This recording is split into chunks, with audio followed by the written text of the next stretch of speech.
nesi-stress dito at mukhang ilang araw na siyang walang tulog. Tingnan mo umaga nagising pa rin siya.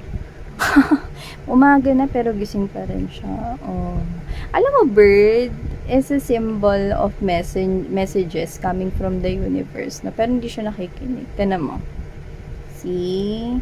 At mukhang ang dami niya nang nasulat dito sa journal niya. Nagkalat na yung mga papel na sa lapag, no? Pero parang this person is making a plano here. Pwedeng may plano about a situation or connection with you. Pero hindi siya dito makabuo ng plano. Tingnan mo. This person is up all night. No? Pwedeng iniisip niya mga plano. No? Na pwedeng may kinalaman sa sitwasyon ninyong dalawa. This person could had given an attention to someone here, someone else, okay, or napunta yung attention niya sa iba, okay? Any third party, pwedeng tao, pwede rin naman na ibang interest rito, no, to the point na na-neglect niya kayo.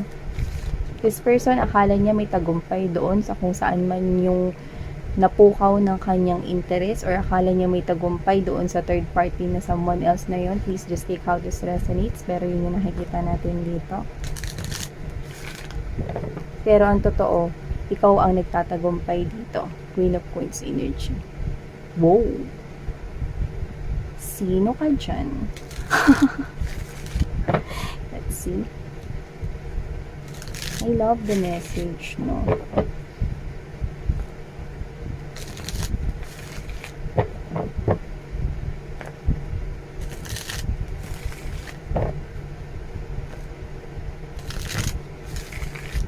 Journal is really standing out, mga mahal. Ayun na naman yung journal. O, see, sleepless nights. No, gabi na ulit, diba? Pero wala pa rin. Third party is standing out. So, pwedeng tao or pumagit na sa inyong interest or problema. This person is thinking of a plan. Pwedeng makipag-ayos sa inyo. Or what? Let's see.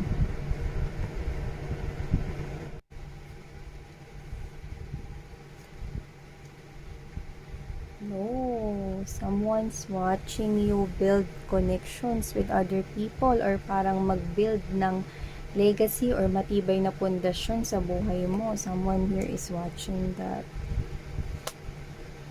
And someone here is nakikita kong pasugod na siya dito. Okay? At magugulat ka sa kanya. Ba't ka magugulat? Kasi with the hangman right here, no? Matagal na parang hindi kayo nag-usap ng tao na yan. That person appears here to be knights. In this reading, knights appears here to be all over the place, non-committal, walang kasiguraduhan kung magsistay sa iyong life. Okay? Kaya siguro nagulat ka kasi pwedeng patay ang communication ninyo. No, tapos, yeah. Alright.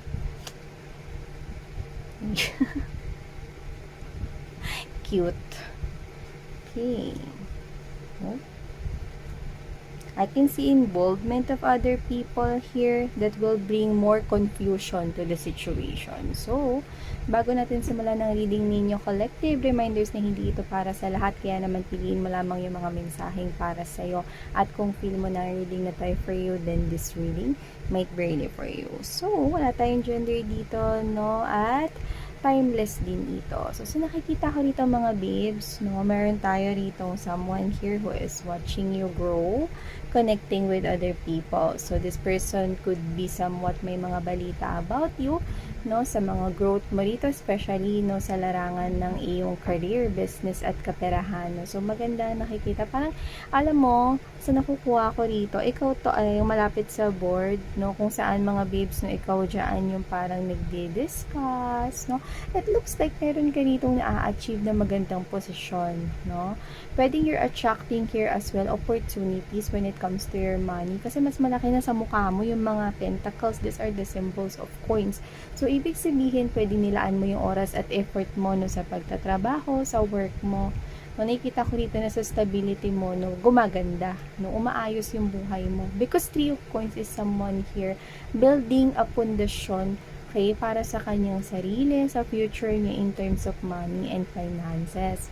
Pentacles and coins yung focus mo, mga pangarap together with your families, no? And I'm also seeing right here na meron kang gustong bilhin na property. So, I don't know kung yun ba ay para sa business mo, no? Or parang house yun, no? Or lote na patatayuan mo to call your own. So, pwedeng para sa'yo or para sa pamilya mo. And this person over here appears here to be the Knight of Wands energy, no? This is, in this reading, this Knight of Wands is holding a wand, okay?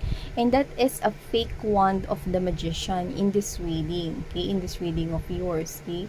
So, this person wants to create some magic. It looks like, it appears to me na parang miracle or parang himala, no, yung gusto nitong mangyari dito, no, para sa kanya, no. This person is not revealing us his or her face because nakatalikod siya, pero dito nireveal rin niya, no. So, maaaring sa una hindi mo nalalaman at hindi mo alam ang mga galawan nitong tao na to kasi may distansya sa inyong dalawa, oh. Ang tingin niya sa'yo ay isa ka ng dragon, no.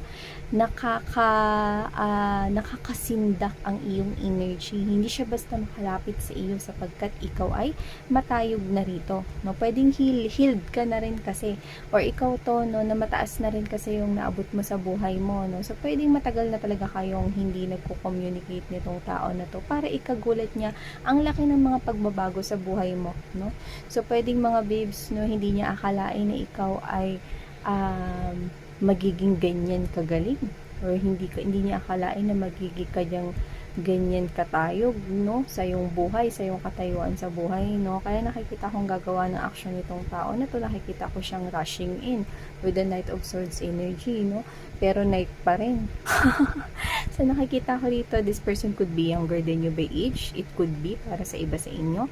Sa iba naman mga babes na maaaring ito ay energy dito, no, ng isang tao na pwedeng merong agwat sa inyong dalawa, no, sa maturity level or pagdating sa estado ng buhay. Yun nakikita ko dito. So ikaw ay parang magugulat, no, with the Ace of Wands energy, and there's this Hangman kasi ang tagal niya ritong nawala. Ang tagal niyong walang communication, di kayo nag-uusap, no? Like, putol yung communication, no? Wala talaga ritong pag-uusap. At nakakuha rin ako dito na maaaring may pag-block rin dito ng communication at posibleng siya ang naunang mag-block ng communication dito, no? Or baka with that, pwedeng siya yung nawala, no, naunang nawala sa connection na ito. So nakikita ko dito na itong tao na to gusto niya na muli kayo rito maghawak kamay, no. Actually yung napansin ko dito is yung kamay. So whatever the case may be, wala tayong gender dito, and of course, okay, this is timeless. So nakikita ko rito, maaaring kayo dati ay close, no, or kayong dalawa ay pwedeng may relasyon because this is the lovers here. Yan. Gusto niya ulit rito na reconciliation, ng pagsasama. Gusto niya ulit na hawakan nyo kanyang mga kamay dito, no? Pero what I don't like about this is this person is holding this false wand of the magician. Okay? It's a tricky one. Kasi hindi naman yan ang original. It's the fake one. It's not authentic at all. So, whatever the case may be, that person wants reconciliation, pero alam mo yon, hindi pa rin siya ready na ibigay sa yung lahat. Hindi pa rin siya ready, no, na tumindig para sa relationship na ito. Okay? Gusto niya lang bumalik sa buhay mo. Okay, na nakikita ko rito, no? At mararamdaman mo na siya ay ganun pa rin kagaya ng dati. Mararamdaman mo yung intention niya sa'yo na ay, siya pa rin yan, ganyan pa rin talaga ugali niya. Same face, same character. Same face, same ugali. Yan, no? Ganun pa rin mga babes, no? Siya at siya pa rin, no? So, ayaw mo na mga babes, no, na muling magbalik sa connection nitong tao na to, no? Kaya hindi na rin kita nakikita na humaharap sa kanya rito, eh, no? Nakikita kita na kumukonek ka sa iba't ibang mga bagong tao, no? Pagdating sa iyong kaperahan, trabaho, business, no? Yan ang nakikita ko rito, no, na you're connecting with people here, no, na nakikita ko ritong tutulong sa'yo na para ikaw ay lalong umangat, no. At itong tao na to, no, is nakikita mo rito, no, kanya ritong pag-uugali, no, na ganun pa rin ng pagbabago, nakikita ko rito, no. At itong pag-uusap niya na to, kasi mag-uusap kayo, eh, this person might invite you para makipag-usap sa kanya, and I can see here that you will be cornered. For others of you, not for all, ha?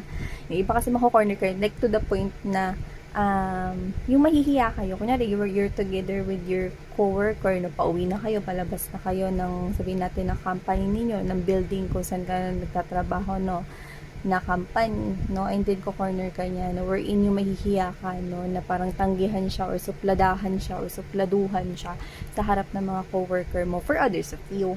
Pero sa iba naman, talagang intensyon nyo na rin dito na makipag-usap sa kanya. Itong usapan na to ay mauuwi lang sa argumento. Nakikita ko rito. Kasi you've already distanced yourself. Parang ang gusto mo na lang mangyari is, can you please just leave me alone? Kung gusto mo talaga akong tulungan, at kung gusto mo talaga, no, na makahanap na ako ng peace of mind, pwede bang pabayaan mo na lang ako? Yan, nakikita ko rito. So, itong conversation na to, no, kasi nga medyo tricky siya, nakikita ko na makikipag-away siya dito sa inyo. Kasi this person here is giving me the vibe of someone na baka meron lang siyang gusto, no, kaya siya babalik sa'yo, and it's not solid, it's temporary. So whatever the case may be, ang mangyayari rito, hindi niya matitiis, no, yung mga sasabihin mo, kaya magkakaroon rito ng argumento, kasi mapipikon siya, maiinis siya rito, no, at yun yung babali sa plano niya na pagbabalik rito sa'yo. Yan, sasakit ang ulo niya rito kasi hindi niya napigilan ng sarili niya. Parang sinasabi niya, bakit kasi sumagot pa ako na pornado tuloy yung plano ko dito? Yan. So, this person wants to make sausaw into your life. Kasi nga gumaganda dito yung estado ng buhay mo, especially sa mundo ng kaperahan mo. So, pwedeng lumalaki kasi yung ipon mo, mahal. O kaya pwede kasi nakikita niya yung progress sa'yo. Okay? Maaari rin kasi na meron pa kayong kakunik dahil ang daming tao dito So, pwedeng kahit matagal na kayong hiwalay, meron kayo ritong same people na hindi nyo basta-basta maaalis sa buhay ninyo kasi parehas nila kayong kilala. Okay? Ganon. So, maaaring nakakasagap sila or nagkakaroon sila ng balita about you, no? Which is yun nga yun. Okay? Doon nagkakaroon rito ng parang pagtatangka na bumalik sa buhay ninyo sapagkat nakakarinig siya ng mga magagandang balita patungkol sa'yo. Yan. Alam niyo, parang pakiramdam ko, itong tao na to, no, is malalim siya magsalita, no, or maaaring hindi siya yung klase ng tao rito na parang hindi siya masyadong nag-i-English or gumagamit na English ng salita. Kasi napansin ko, kanina habang nagsasalita ako, parang pakiramdam ko dire-diretso na hindi ako nagbabakal sa Tagalog. So, this person could be someone here, no, na yung conversation niya almost everyday is Tagalog, to the point na parang baka nga talaga, ito hindi sa pangungutya or anuman, no? Kasi napansin ko dito, no, maaari kasi, no, na talagang malaki na ang naging agwat ng estado ninyo sa buhay, no? Kasi ikaw maaring matayog na yung nararating mo, no, nakikikonek ka na pati sa iba't iba ritong mga pwedeng other culture or other business partners dito, no, na pwedeng galing sa ibang bansa or pwedeng you're leading, no, you're having this kind of communication, no, with foreign languages, yan, no? And this person here, parang ang kuha ko sa kanya is napag-iwanan. Wala masyadong progress sa buhay niya. Yun yung nakikita ko dito.